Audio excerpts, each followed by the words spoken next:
पेनची आमसभा अनेक विषयांनी गाजली। खासदार व आमदार यांनी जोरदार बॅटिंग करत अधिकारी वर्गाला धरले धारेवर। पंचायत समिती पेनची आमसभा अनेक विषयांनी गाजली। खासदार व आमदार यांनी जोरदार बॅटिंग करत अधिकारी वर्गाला धारेवर धरत नागरिकांच्या प्रश्नांवर समाधानकारक उत्तर देत तोडगे काढत त्यांच्या प्रश्नांचं निराकरण करण्याचं आश्वासन देत खेळीमेळीच्या वातावरणात पार पडली। पंचायत राज समितीच्या शिफारशीनुसार पंचायत समितीच्या कार्याचा आढावा घेण्यासाठी पेन विधानसभा मतदारसंघाचे आमदार रवींद्र पाटील यांच्या अध्यक्षतेखाली व खासदार धैर्यशील पाटील यांच्या उपस्थितीत आगरी समाज मंच सभागृहात ही आमसभा संपन्न झाली।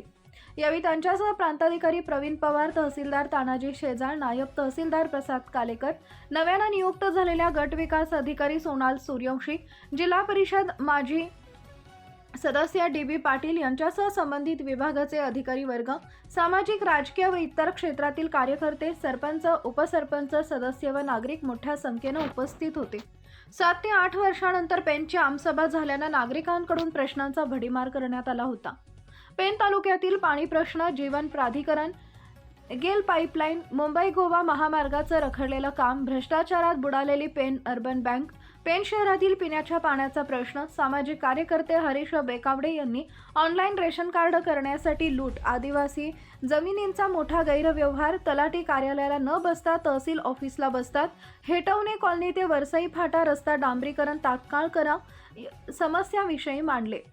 घरकुल योजना, वीज वितरण कंपनीबाबतची नाराजी, बाळगंगा धरण प्रकल्पग्रस्तांचे प्रश्न, चुकीच्या उपचाराने मृत्युमुखी पडलेल्या खुशबू या आदिवासी मुलीचा प्रश्न, पूर्व विभागातील व तरणखोप येथील गावठाण प्रश्न, दादर खार बंदिस्तीचा प्रश्न, ड्रोन सर्वे, गणपती कारखानदाराचा पीओपी संदर्भातील प्रश्न, MMRDA, रिलायन्स MIDC उपजिल्हा रुग्णालयातील प्रश्न, पेन नगर परिषदेचे विविध प्रश्न, JSW स्टील कंपनीचे विविध प्रश्न तसेच इतर प्रकल्पांमुळे प्रकल्पग्रस्तांवर होणारा अन्याय आदी प्रश्नांनी ही आमसभा गाजली।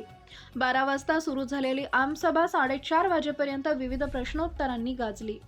आणि बीज याबाबत प्रश्न आहे तर बीज जुलै 2024 रोजी साहेबांच्या आदेश घेऊन सुद्धा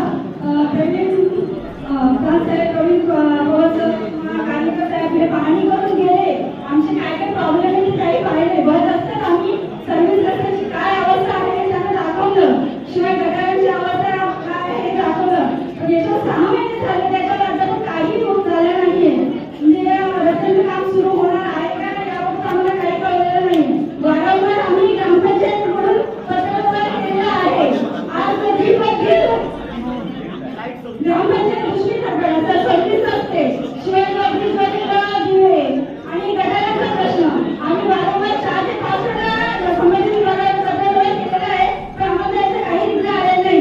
आता आम्ही वाटायला नाही तर आम्ही उपोषणाला बसणार आहोत, कारण आम्हाला निकाल पाहिजे। ग्रामस्थ आमच्या वैद्यकात तुम्ही काय करता त्याच्यावरून आम्हाला त्याबाबत उत्तर द्यायला लागतात। आम्ही फक्त व्यवस्थित आहे का? आदिवासी समाज हा गरीब समाजाला जातो, त्यांचं जीवन हा उत्सव म्हणून शासनाने आणखी एक जागा त्यांना वाटप केलेली आहे, त्याची तर बरोबर आहे। परंतु या पेन तालुक्यात तो आमचा पूर्वभाग असेल किंवा ऑडिओसाठी आला गेल्याचे आदिवासी थोडक्यात एकदम मुद्दा सांगतो साहेब, त्यामध्ये आदिवासींवर अन्याय होतो की ते फार्म हाऊस झाले ऑडिओला केले जातात, कारण त्यांचा मोबदला मिळालेला नाही। दलालांच्या मध्यस्थीने संपूर्ण आदिवासींच्या जमिनीचे विल्हेवाट करण्याचा धंदा सुरू झालाय। हे थांबलं पाहिजे पहिला मुद्दा, कारण त्याला पैसे मिळत नाही, त्याच्या खात्यात पैसे जातात ते कुठे जातात त्यांना माहिती नाही। फार्म हाऊस टोळीच्या काय दिवसात जातात गावात हे महत्वाचं तलाठी, ग्रामसेवक आणखी तुमचे पर्यायी व्यवस्था आहे, व्यवस्था करण्यात प्रत्येकाची खात्रीने चौकशी झाली पाहिजे। त्यासाठी चौकीला खातात आदिवासी समाज तुला जाईल हे महत्वाचं आहे। दुसरा मुद्दा, रेशन कार्ड ऑनलाईन करण्यासाठी जवळजवळ 1000 रुपये लागतात। डिजिटल करण्याची ऑर्डर आहे पण 1000 रुपये घेतले जातात। नायब तहसीलदारची व्यवस्थित उत्तर देत नाही, याची दखल घ्या। तलाठी कार्यालय असून तलाठी ग्रामपंचायत कार्यालयात बसत नाही। तलाठी हे ग्रामपंचायत जे कार्यालय आहे तलाठ्यांचं, त्या तलाठीच्या कार्यालयात बसत नसल्यामुळे सर्व ग्रामस्थांना तहसील ऑफिसला यायला लागतं। ठीक आहे दुसरा मुद्दा हा भिकावणे ते तीन झाले, तीन वर त्यांचं उत्तर द्यावं.